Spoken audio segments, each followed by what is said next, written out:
Hola, hoy la clase en el curso de Historia Intelectual va a ser sobre la Escuela de Cambridge, sobre la historia del pensamiento político. Voy a hablar de varios puntos, voy a hablar de unos antecedentes, aunque ya en la clase pasada hablamos un poco de esto. Cuando hablamos de la historia de las ideas, ese puede ser considerado como uno de los antecedentes. Voy a hablar entonces de dos personajes sumamente importantes en esta escuela de Cambridge, pues realmente los protagonistas, que son el señor Skinner, Quentin Skinner y Pocock. Especialmente me voy a detener en Skinner, pues es el texto teórico, digamos, más relevante de la escuela de Cambridge y fue el texto que ustedes se leyeron, significado, y ya se me olvidó, significado y comprensión de la historia de las ideas. Bueno, también voy a hablar pues de ese texto un poco que espero que lo logremos aclarar y profundizar en el encuentro que tenemos esta semana. Bueno, voy a hablar del texto en este sentido, hablar de, digamos, las críticas que hace la Escuela de Cambridge, que hace la Escuela de Cambridge en la historia de las ideas y el textualismo.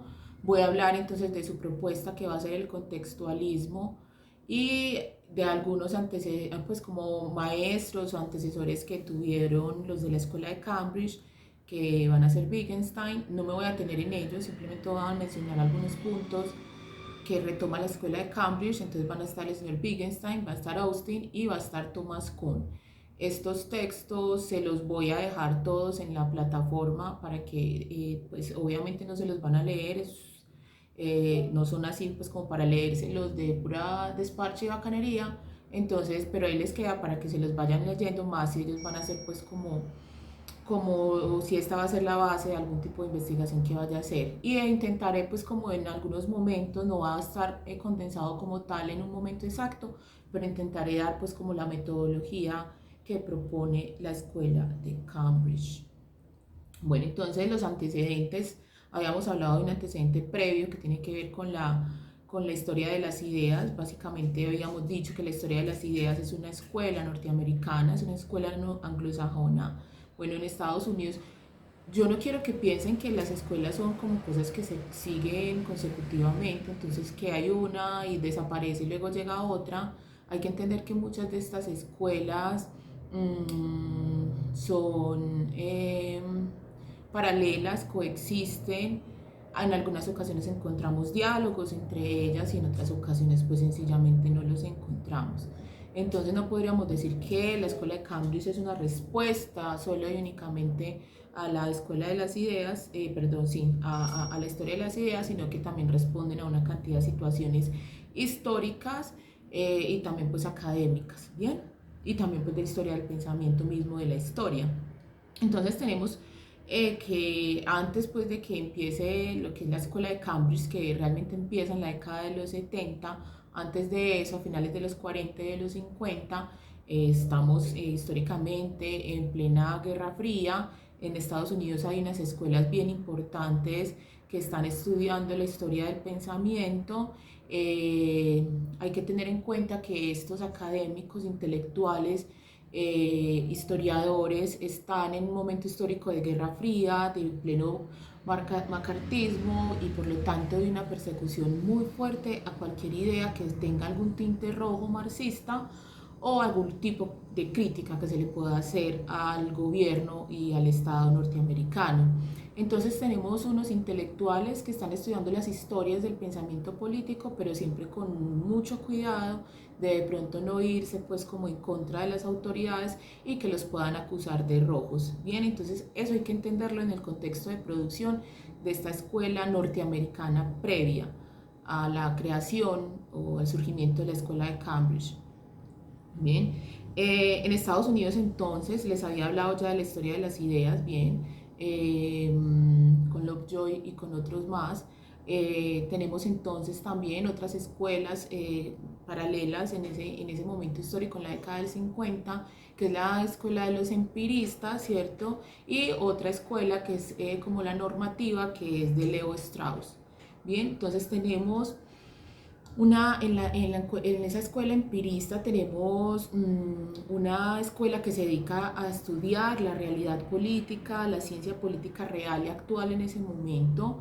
Tratan científicamente los hechos desde la vida tal y cual pasan, tal como son, y hacen descripciones del comportamiento social y político de la sociedad norteamericana.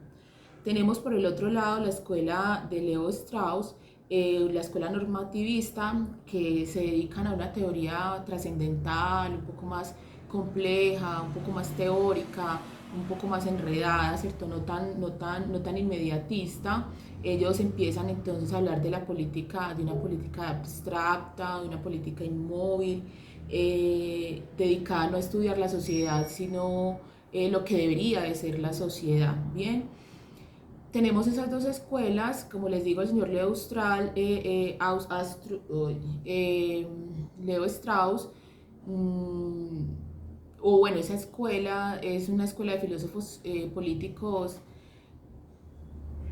A ver, ellos decían, por ejemplo, esa escuela de Leo Strauss decía, por ejemplo, que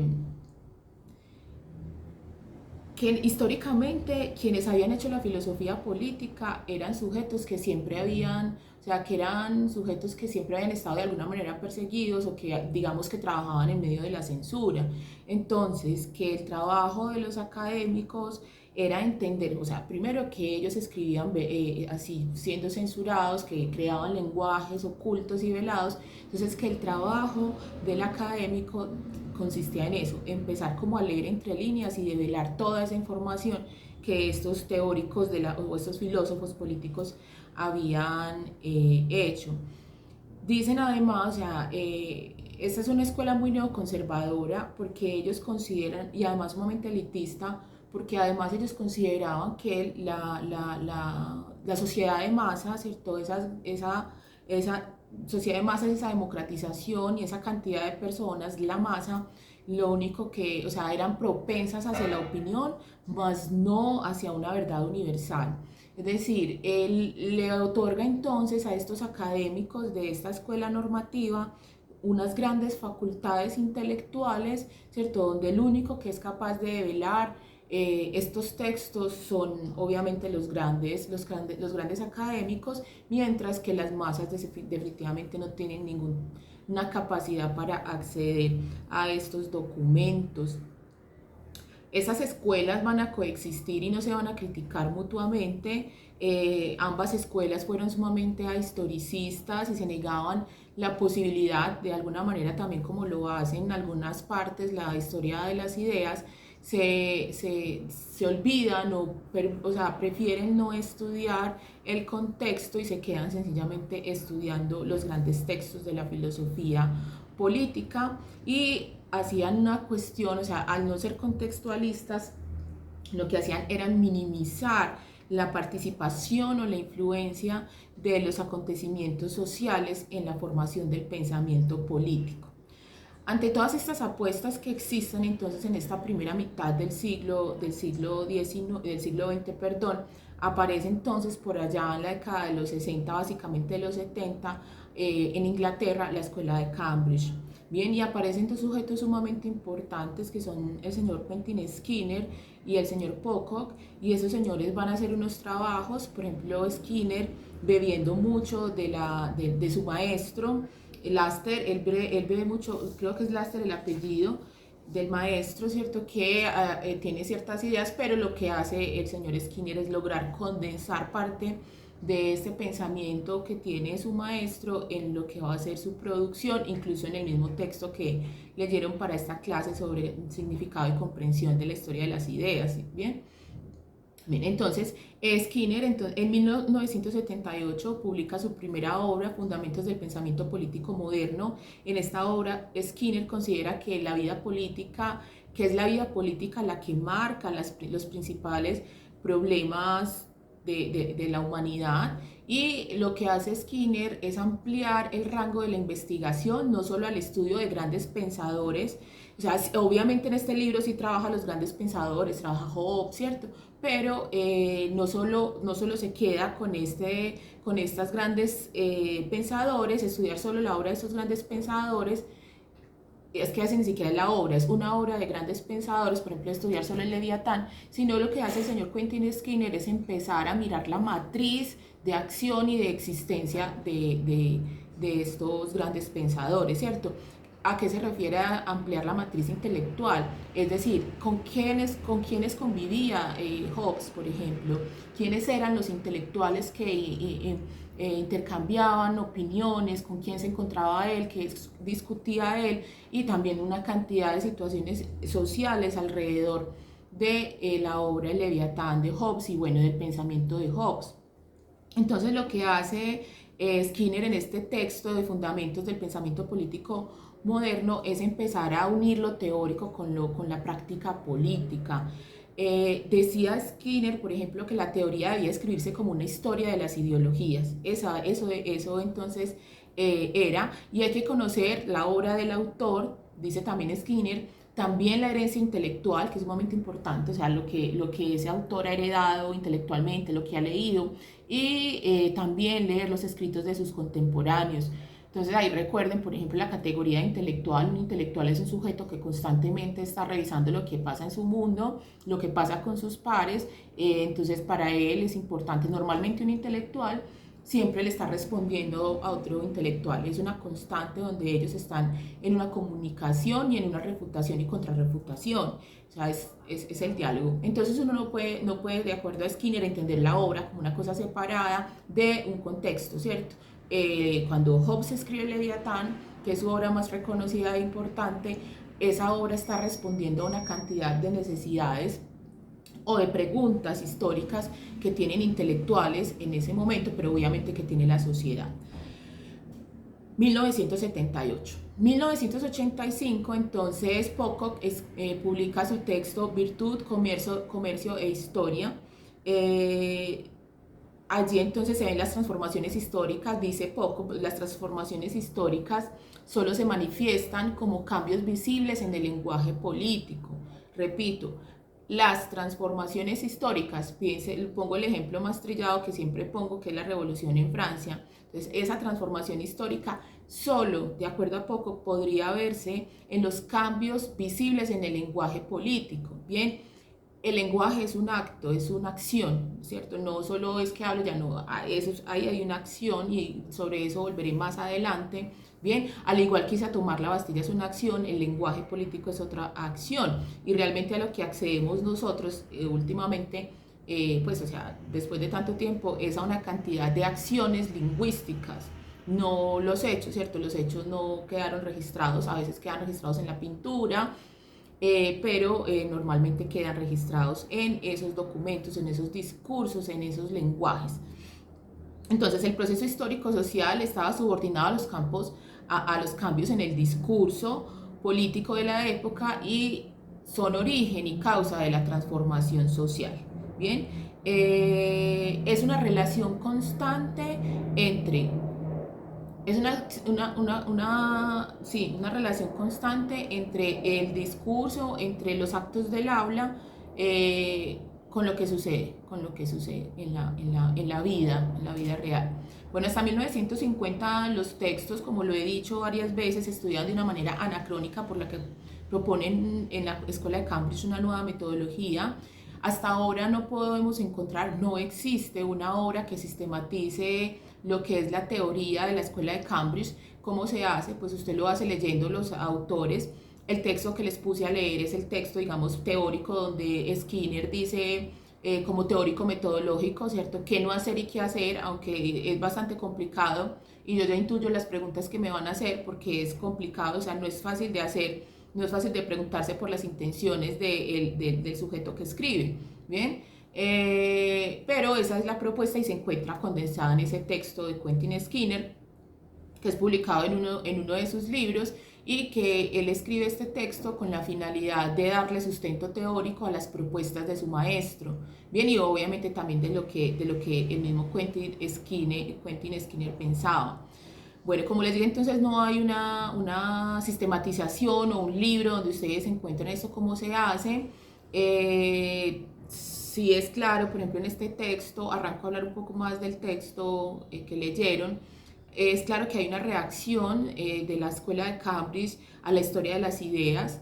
Critica el reduccionismo sociológico del textualismo. Bien, hay una gran crítica, casi la mitad del texto está hablando del textualismo y le hace una fuerte crítica, pero muy fuerte al textualismo, crítica que yo realmente comparto bastante. Bien, ¿cómo era entonces de acuerdo a Skinner, cómo era esa escuela o esa historia del pensamiento político antes de la escuela de Cambridge?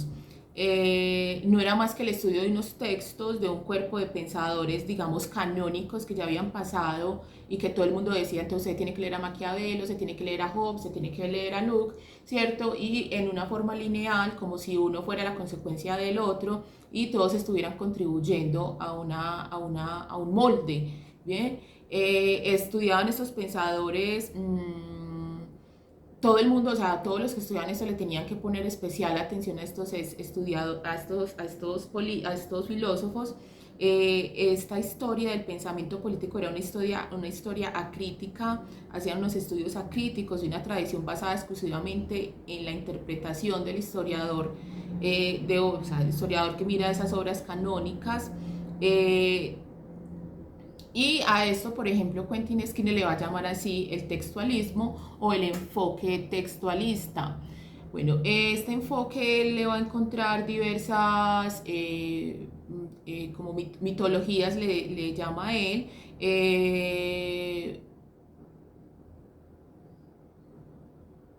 Bien, a ver, es que estoy aquí leyendo que se me puede olvidar. Bueno, esos textos que escogían desde esta historia, esta vieja historia de las ideas, esta historia del pensamiento, vieja historia del pensamiento político, eran textos en los cuales los historiadores que los estudiaban consideraban que traían unas verdades universales. Y, o sea, como que esas ideas universales duraban eternamente en el pensamiento. Entonces, el ejemplo del liberalismo siempre es sumamente claro ahí, entonces explicar un sistema de pensamiento como el liberalismo, ¿cierto? Que es presente y empezar a buscarlo desde lo más tarde posible, o sea, o lo más temprano posible para ser más claro. O sea, devolverse a finales de la Edad Media y todo eso para poder explicar una cosa que existe, pero que existe en el siglo XX, ¿no? No que existía en el siglo XVI.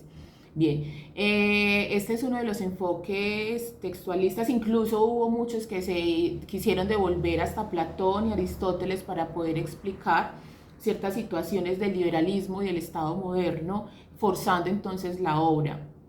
Bien, en la forma como se hacía este textualismo, se estudiaban estos textos, corresponde entonces a un método exegético que se emplea mucho para los estudios bíblicos, que, pues bueno, el método exegético descansa en una presunción débil que puede expresarse en una pregunta básica. ¿Cómo puede el historiador estar seguro de lo que quiso significar el texto del autor clásico? En otras palabras, ¿qué base segura tiene el historiador de la historia del pensamiento político como para asegurar que su interpretación es la correcta? Bien, entonces ahí vienen unas preguntas y vienen estas mitologías de las que habla Quentin Skinner, que básicamente son cuatro, que es la mitología de las doctrinas, que es la sustitución del pensamiento del autor por el del historiador.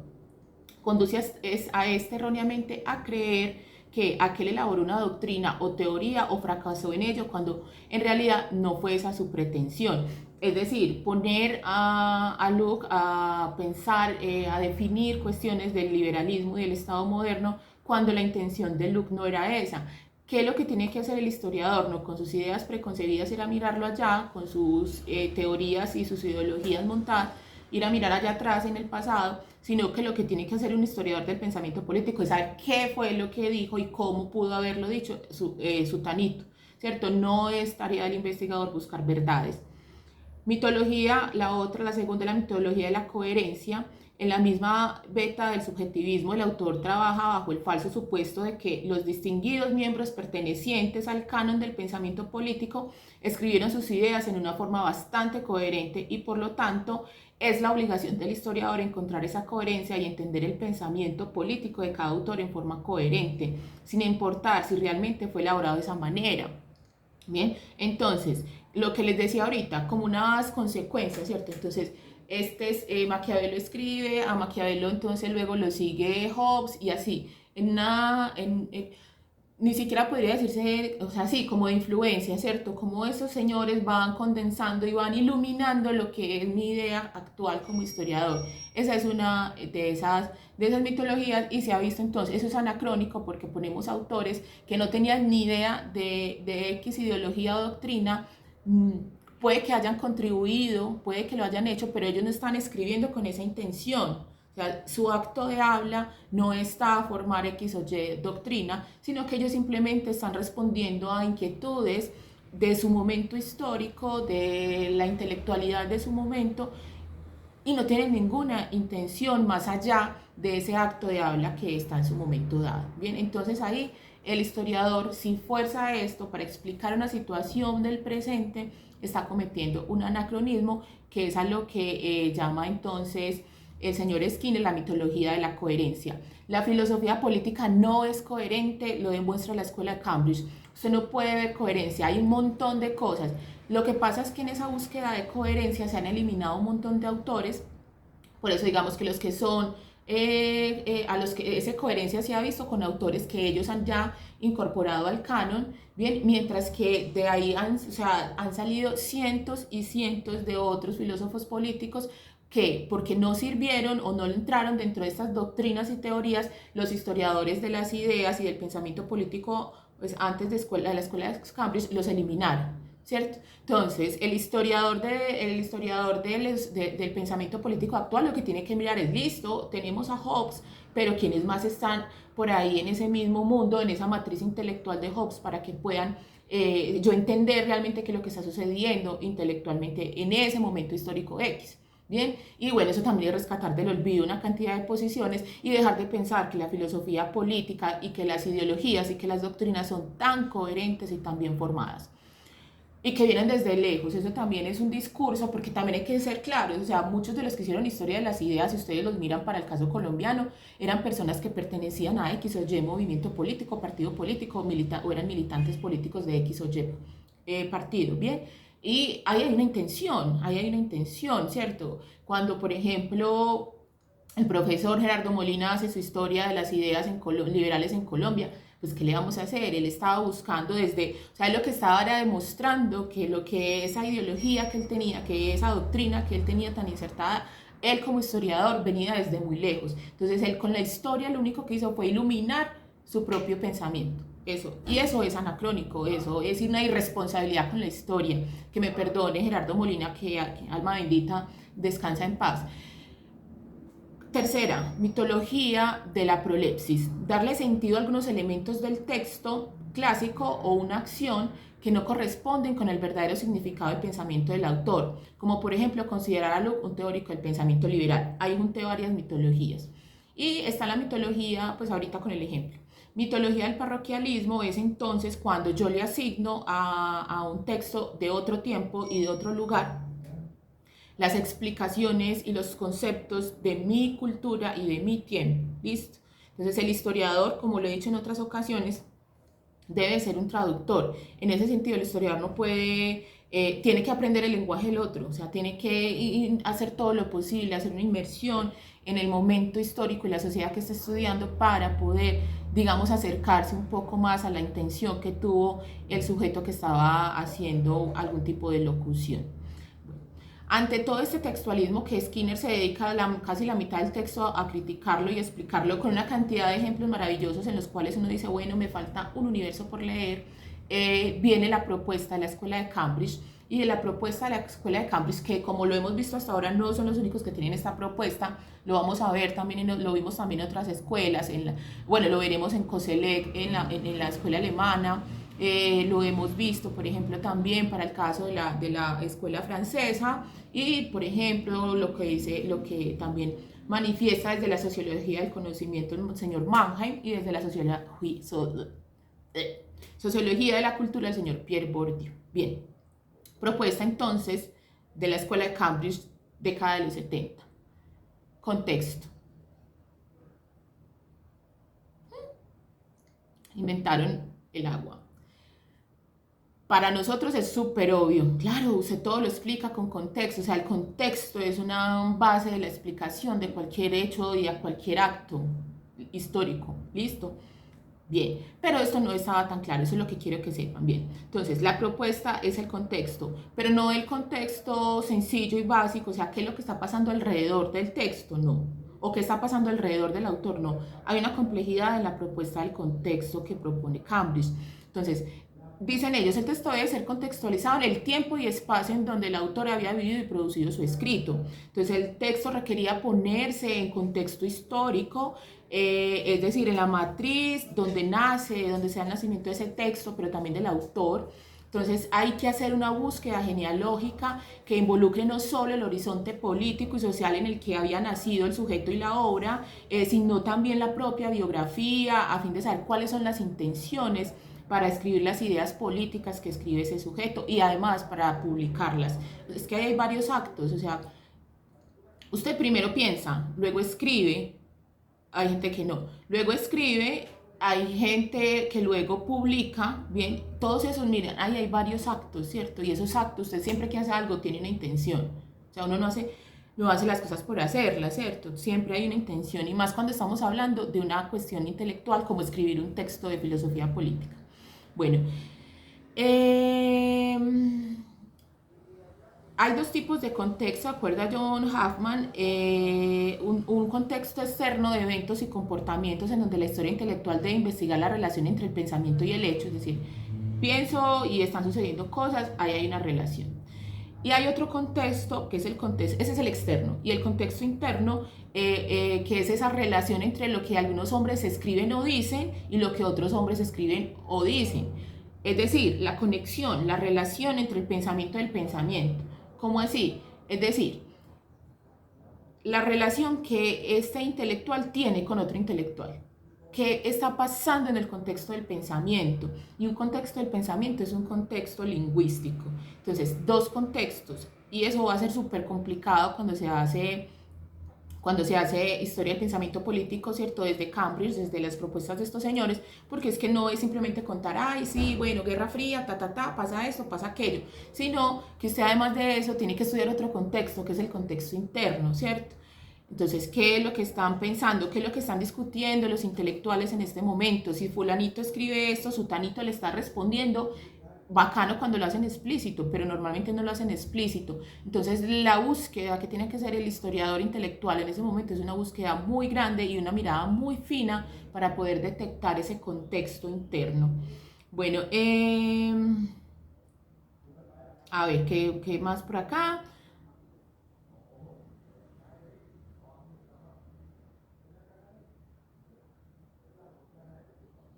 Eso ya lo dije. Bueno, ah, hay una cuestión muy importante y lo decía previamente, hay que tener en cuenta, pues como en otro video o en un encuentro, no me acuerdo bien, los historiadores también tenemos mala memoria. La historia intelectual tiene una fuerte relación con la filosofía. Es que miren, estamos estudiando, en este caso, pues son filósofos, ¿cierto? Son filósofos políticos.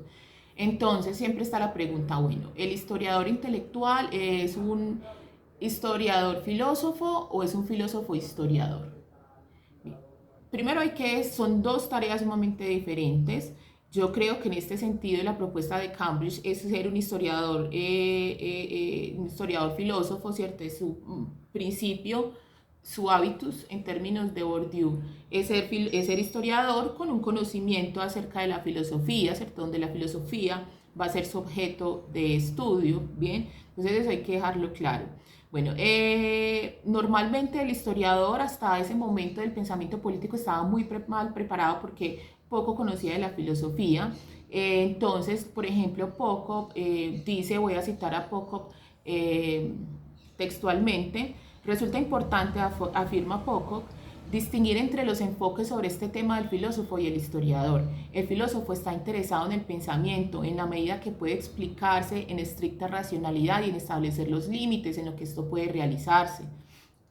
El historiador está interesado en el pensamiento de los hombres sobre la política, básicamente como individuos actuando en sociedad, cuyo comportamiento registrado puede ser estudiado por el método de reconstrucción histórica a fin de demostrar qué tipo de modelo le tocó vivir y por qué actuaron como lo hicieron. Está interesado en la relación entre la experiencia y el pensamiento. ¿Listo? El filósofo, pensamiento. Mientras que el historiador, que toca el pensamiento filosófico, político, está interesado en la relación que existe entre la experiencia de ese sujeto pensante y el pensamiento. Bueno, esta escuela, ellos no salen de la nada, ¿cierto? Ellos tienen unos antecedentes, ya les dije, tenemos dos especialmente, realmente son tres. Yo no me acuerdo si ya les dije, por ejemplo, que el señor Quentin Skinner era parcero del señor Austin y también fue parcero, perdón, fue parcero, mentira, borren. Quentin Skinner era parcero de Thomas Kuhn, ¿cierto? El de las revoluciones científicas, y parcerísimo también nada más y nada menos del señor Clifford Geertz, del que ya hablé, del concepto de cultura. Entonces, pilla, los amigos siempre son como tan importantes para todo esto. Pero entre sus antecedentes de esta escuela anglosajona, también ya lo había dicho, está el señor Wittgenstein y está el señor Austin. Los textos quedan en la plataforma. Entonces, ¿cuáles son las bases?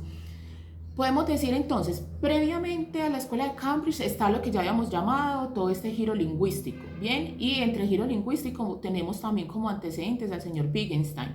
Él escribe un texto que se llama Investigaciones Filosóficas en el que le sugirió, pilas, la atención sobre el significado de las palabras, lenguajes, enunciados, voces de cualquier tipo, debía dirigirse sobre su uso. ¿Listo? Entonces, no está, o sea, la atención siempre está como el significado, ¿qué qué quiere decir?